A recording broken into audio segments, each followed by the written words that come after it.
Welcome back, ladies and gentlemen, to another episode of your favorite podcast, The Fantasy Birds. Back with normal co-host Tom Hickson. Let's get right in. All right, we got some must-trade for targets for you in fantasy basketball. We're talking league winners, guys that you want now who are going to perform later in the playoffs when you need them to get you some dubs down the stretch. All right, let's get into our list right here. At number 1, we have Kevin Durant. What do we call him? The Slim Reaper. He was out for health and safety protocol, missed 3 or 4 games, comes back, only puts up around 30 fantasy points, gets another injury for Kevin Durant. You hate to see that with his history, but even before his injury, only around 30 fantasy points per game in those last 2 starts. So people might be getting frustrated with Kevin Durant being out for so long, and then when he comes back and plays, it's not really there as of late, especially with this new Brooklyn Nets team with Kyrie Irving and James Harden. People might be getting frustrated. Kevin Durant, definitely a guy that's going to be putting up 30 points per game, and it's somewhere between 45 and 50 fantasy points a game. Kevin Durant, definitely a guy you're going to want on your roster down the stretch because he's going to be performing. That Brooklyn Nets team that has absolutely no defense. Defense not really a factor in fantasy other than steals and blocks, and Kevin Durant's going to get those just because how long he is. So Kevin Durant, definitely some guy you need to be adding for playoff considerations in fantasy basketball. Who are you looking at here? Well, the first guy that I'm looking at right here is Malcolm Brogdon, and it kind of flies in the face of some of his recent production, just because earlier in the season he kind of came out guns blazing, and if you drafted him where he was projected to be drafted, then you're probably reaping the benefits of that. Recently, he's kind of gone down a little bit. He has dropped below the 40 points per game threshold. However, I think the thing that the reason that he's on this list, at least to me, is that I still think he's going to be remarkably consistent. If you look at the entire body of work over the season, he has put up really solid numbers, and only recently has he had a couple of games where he's only given you, he had 21 against New Orleans, he had 29 against Utah the next game, only 30 against Brooklyn. These are modest performances, subpar in terms of what he'd been doing previously in the year. But I look at those more as outliers at this point. Listen, Karis LeVert came back in that big 3-team trade that sent Victor Oladipo to Houston. That obviously opened up more usage for Malcolm Brogdon. And while Karis LeVert isn't going to play the rest of this season, I think that opens up an immediate opportunity, for Malcolm Brogdon to kind of carry that load for the rest of the season. And I do expect his numbers to steadily climb back up to about what they were to begin the season. I've been really high on Malcolm Brogdon. He was one of the guys that I liked coming into the season. He kind of made me happy that I was very right about him at the beginning. And even though his production has dipped a little bit as of recently, I still think he definitely has the capability to put up good numbers for you down the stretch if you're able to get him at a good price. Yeah, we love Malcolm Brogdon going forward for that Indiana Pacers team. 2 more guys we love going forward, Karl-Anthony Towns and Lamelo Ball. Karl-Anthony Towns, obvious reasons. He's been out all year. He's only played, I think, 2 out of the 7-8 weeks that we've had so far in weekly lineups. Karl-Anthony Towns getting back this week for the full week. He's a full send this week. In the 3 games that he's been back, he's only averaging around 36 fantasy points. Karl-Anthony Towns, much better than that. He's a 25 and 12 guy every single night. He's only averaging around 22 and 10. I expect Karl-Anthony Towns' minutes to ramp up. He's only playing around 31 minutes. He's going to get more minutes. This Timberwolves team needs him to play well. And they've actually been playing a lot better since he's returned. So I expect Karl-Anthony Towns to get more minutes, more usage, more points, and he's going to start dominating. His fantasy points are going to go up at least 10 points a game because he's at 36 right now for the past 3 games. He's around 48 to 50 a night in fantasy. So if someone's a little frustrated with him coming back slow, not really getting those minutes, not getting the points and rebounds that you expect, I'd definitely go get Karl-Anthony Towns because he is going to be a dominant player in the coming weeks, no doubt about that. Kind of similar there. It's Lamelo Ball. Different reasons. Lamelo Ball has been healthy all year, unlike Karl-Anthony Towns, unfortunately. Lamelo Ball, right on a 6th, 7th round pick in fantasy this year. Started off very slow, coming off the bench for that Charlotte Hornets team. But injuries have paved the way for him to start on this team. First it was Terry Rozier goes down. Now it's Devontae Graham. LaMelo Ball is going to start for this team no matter who's healthy, no matter who's injured going forward, only averaging around 33 fantasy points per game. But since entering the starting lineup, he's up to 42 fantasy points per game. That's a 9-point difference. And if you can get LaMelo Ball for around what he's currently valued at 33, he's going to pay dividends in the future.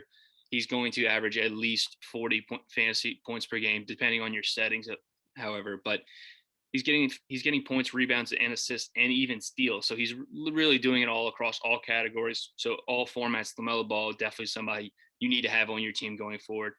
Because even when his efficiency is not there, he's just doing everything else, even offensive rebounding. So LaMelo Ball, definitely a must-have guy going forward if you're trying to win a fantasy basketball championship.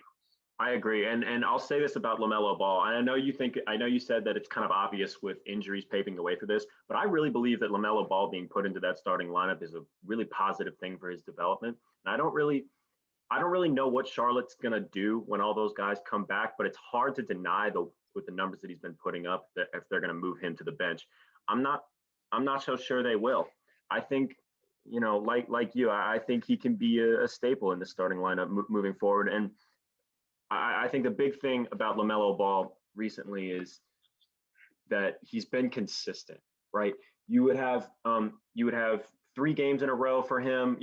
Sometimes early in the season, he started off really slow, and then he kind of picked things up. About 2 or 3 weeks into the year, and he'll have some nights where he'll get you 40, he'll get you 50, he'll have really good nights, and then he'll follow that up with 2 or 3 games in a row where he'll give you sub 20 and put up non-starter production.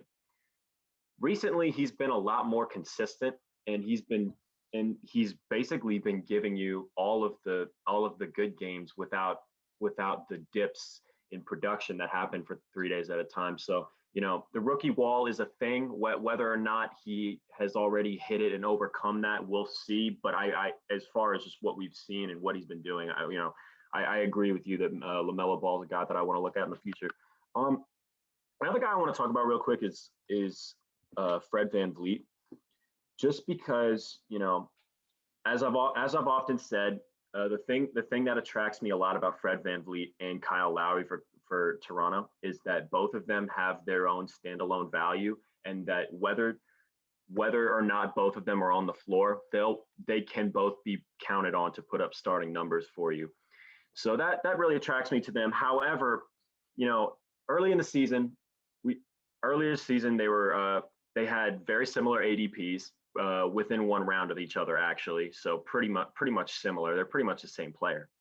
And over the course of the season, Fred VanVleet has kind of distinguished himself as the better fantasy option out of those two guys. Now, a lot can be said about his recent production. Obviously, he had the 54-point game. That's the most points ever scored by an undrafted NBA player in a game. So congrats to Fred VanVleet. But recently he's been putting up really good numbers, and he's been able to stay consistently healthy a little bit more than Kyle Lowry has. He's been able to kind of assert himself as the top guard fantasy wise in that rotation, which is a pretty valuable thing to be. So that's why I think Fred VanVleet's pretty valuable here. The big one though, moving forward, to me, has got to be Jarrett Allen. This is a very new update per se. Obviously, when the Cavs traded for Jarrett Allen, they had Andre Drummond, they had Larry Nance, they had Kevin Love, they had all these big guys, JaVale McGee, that were trying to kind of scrap for minutes. So you're kind of looking at a forest of guys who were at least 6'10" in Cleveland. That should get a little bit lighter soon. Andre Drummond has been sat out. Woj reported that he got rested on Sunday, and now for the foreseeable future, Andre Drummond will not be a part of the Cavs' plans as they look to trade him. Toronto is a potential suitor, as well as we're looking at teams like Charlotte and the Brooklyn Nets have been two other teams that have been linked to him. We'll see what happens with that. But all we do know is that Jarrett Allen will not have the Andre Drummond roadblock in front of him, meaning he will be the starting center of the future for the Cleveland Cavaliers. He's put up relatively good numbers, but those numbers have gotten better when he's played in the starting lineup in the absence of Andre Drummond, and I expect that to continue. Listen, I like Jarrett Allen as a player better than Andre Drummond, to be honest. I think if we're talking just purely in a basketball sense, that Andre Drummond has a lot of there's a lot of empty calories to his game, right? Not, I don't want to directly compare him to a guy like Hassan Whiteside, but they're very similar in terms of they'll put up a lot of stats. Do they help you win? You know, yes and no, not really. You can probably get guys that can help you win as much for about a fifth of the price. So I think this is a good move for the Cavs, but I also think this is more beneficial just for Jarrett Allen in terms of his fantasy production. I think this guy's stock is on the rise, and I think this isn't exactly a buy low video, but if you're talking about a guy to buy low on, I think Jarrett Allen's going to have a significant uptick in minutes and usage going forward, and I'm excited to see where that goes. Playing much better in pick and roll defense, and even on offense, he's not just standing at the hoop looking for offensive rebounds. So Jarrett Allen probably get around 30 points, fantasy points per game now. I expect that to be around 38, 40 on a nightly basis. He's doing it even with Andre Drummond in the lineup, but Andre Drummond and Jarrett Allen both starting didn't really work for that Cavs team. Not sure why they even tried it, to be honest, but maybe some injuries because of Larry Nance and all that. But that's some terrible spacing, by the way. Yeah, like, Jarrett Allen at the center position is going to put up. How do you even do that? Yeah, he's going to put much better numbers than he has in the past with Drummond out. And I think it's important to add here, Andre Drummond, not someone definitely not someone I'm dropping off my team. Not someone I'm totally giving away for free either, because we've seen if he plays minutes, he's going to produce no matter who's around him, because all he does is sit by the rim and wait for rebounds. So those rebounds will come no matter what team he's on. Even on a Brooklyn Nets team, he's going to get rebounds. He's going to just sit by the rim and just wait for lobs. So Andre Drummond, not someone I'm willing to sell for extremely cheap below his value, because I do think he might take a hit if he goes to a Brooklyn Nets team, but he's still going to be putting up pretty solid fantasy numbers. How that relates to actual fantasy or actual NBA wins, we don't know yet, but definitely not a guy I'm just dumping off my team willy-nilly. No, I agree. As an Andre Drummond fantasy owner, you build your fantasy team around guys like that. But, at the same time, I feel like Andre Drummond's value is not going to be lower than it is now. So that's why personally I'm going to hold on to him and just see what happens. But yeah, I agree. I mean, there's a lot of uncertainty there, and I definitely think I don't know if Jarrett Allen.